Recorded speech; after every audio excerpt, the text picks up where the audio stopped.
안녕하세요. 해박 넘버원 안충성입니다. 오늘은 수시로 독도를 넘보는 일본을 실력으로 제압하려면 경쟁력 있는 해양 프로덕트 강국을 만들어 세계에서 메탄 하이드레이드 채취 선두주자가 되는 방법에 대해 말씀드리겠습니다. 지난 7월 23일 오전 중로 군용기가 독도 영공을 침범해 러시아 군용기에 한국 공군이 경고 사격을 가한 것을 일본 정부는 생뚱맞은 주장을 했습니다. 고노다로 외무상은 다케시마는 일본 고유 영토로 영공 침해를 한 러시아에 대해서 자기들이 대응해야지 한국이 거기에 무언가 조치를 한다는 것은 일본 정부 입장과 양립할 수 없는 것이라고 생뚱맞은 주장을 했습니다. 한국군 합참에 해당하는 일본 통합망료 간부도 이날 보도자료에서 일본 자위대 전투기가 긴급 발진했다고 발표했습니다. 한국 외교부 당국자는 독도는 역사적, 지리적, 국제법적으로 명백한 한국 고유 영토로 일본의 주장을 일축했지만 일본과 러시아는 독도를 국제 분쟁 지역으로 몰고 갈 심산이 분명합니다. 일본이 역사를 왜곡하면서 독도에 집착하는 이유는 독도 인근에 엄청난 메탄 하이드레이드, 즉 불타는 얼음이 매장되어 있기 때문입니다. 일본은 이미 혼슈성에서 50km 떨어진 난카이 해역에서 메탄 하이드레이드 가스 시험 생산을 시작해 성공했습니다. 일본은 2023년에서 29년까지 상용화 기술을 확보하고 본격적으로 상용화에 들어갈 계획입니다. 중국도 남중국 해저에서 메탄 하이드레이드 11만 3,200立方미터를 추출하고 2030년까지 상업화를 목표로 추출 방법에 꾸준히 노력하고 있습니다. 메탄 하이드레이드는 주로 알래스카, 시베리아, 극지방, 그리고 독도 지역의 수십 500m 이상의 바닷속 깊은 곳에 매장되는 것으로 저온과 고압이 생존 조건으로 전 세계적으로 10조 톤에 이르는 막대한 추정량과 환경 친화적인 장점을 가지고 있어 곧 고갈의 위험성을 내포한 석유와 천연가스를 장기적으로 대체할 신천정 에너지로 각광받고 있습니다. 불타는 얼음이나 불리는 메탄 하이드레이드는 바닷속 미생물이 섞이면서 생긴 메탄과 물이 높은 압력에 의해 얼어붙은 고체입니다. 높은 압력과 낮은 기온에 의해 물 분자 안에 얼음 상태로 갇혀있는 메탄 얼음 1리터에서 200리터의 메탄가스를 채취할 수 있는 고도의 특수 기술이 필요합니다.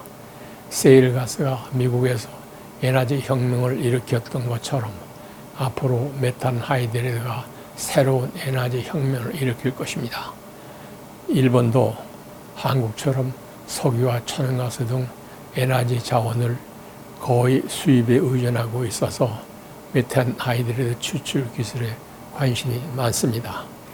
한국이 현재 조선과 해양 플란트 제작 기술에서 월등히 일본을 앞서 있기 때문에 마음만 먹으면 메탄 하이드레이드 상용화 기술에도 일본을 앞설 수 있습니다.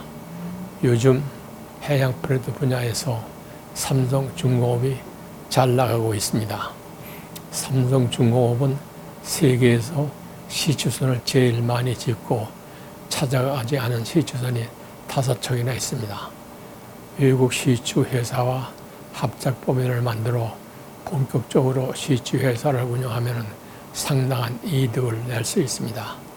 한국석유공사가 두성호라는 반잠수식 시추선을 운영하다가 너무 오래되고 그나마도 팔아먹어서 현재는 한국 소유 시추선이 없습니다. 반면 일본과 중국은 시추선을 가지고 있습니다. 예전에 현대중공업에서 상선을 짓고 찾아가지 않아서 상선 회사를 만든 것이 현재 현대상선입니다. 그런 식으로 삼성 스위치 회사를 설립하여 우선 당장 독도 인근에 투입해 메탄 하이드레드 구조와 매장량을 확인하고 시험 생산에 들어간 다음 상용화 기술까지 확보하면 세계에서 메탄 하이드레이드 선두주자가 되는 것입니다. 삼성중공업은 그만한 인프라를 갖추고 있습니다. 요즘 삼성중공업이 조선 해양 분야에서 대형 3사 중 제일 잘 나가고 있습니다.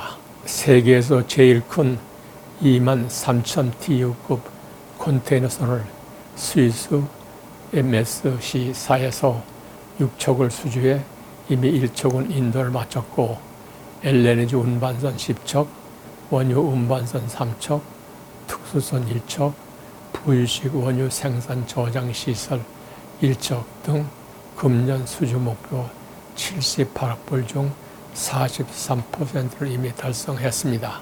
세계에서 유일하게 삼성중공업이 부유식 액화 저장 시설을 호주 쉘, 말레이시아 페트로나스에 납품하고 모잠비크 FLNG를 현재 건설 중인데 총 90억 불에 해당하는 대형 공사입니다. FLNG는 가스를 해저에서 생산해서 액화시켜 저장하였다가 운송하는 설비입니다. 지난 1월 말에는 나이지리아 레지나 FPS를 현지에서 설계 제작을 마치고 해상 생산지에서 마지막 시운전 작업을 하고 있습니다.